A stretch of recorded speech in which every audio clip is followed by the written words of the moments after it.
സർവവീണകൾ പാടുന്ന സംഗീതമേ, ഓ സംഗീതമേ. ഹിമഗിരി തൻ കൊടുമുടിയിൽ പുതിയൊരു തിങ്കൾ കലയുദിച്ചു. പിന്നെ നമ്മുടെ പച്ചക്കറികൾ അടുപ്പിൽ ആദ്യം തന്നെ നമ്മൾ വഴുതനങ്ങ പറിച്ചിട്ടുണ്ട്. പിന്നീട് ഇതാ പയർ പറിക്കുകയാണ്.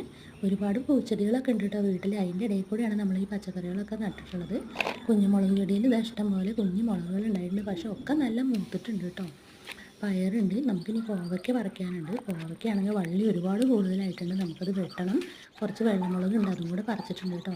ഈ കോവയ്ക്ക വള്ളി കുറേ ആയിട്ടുണ്ടെങ്കിൽ നമ്മൾ കായ കുറയും. അപ്പോൾ നമുക്ക് കുറേ വള്ളി വെട്ടി കളഞ്ഞിട്ട് വേണം പിന്നീട് പുതിയ പുതിയ കായകൾ ഉണ്ടാകാൻ നമുക്ക് ചെടീനെ അനുവദിക്കാൻ കേട്ടോ.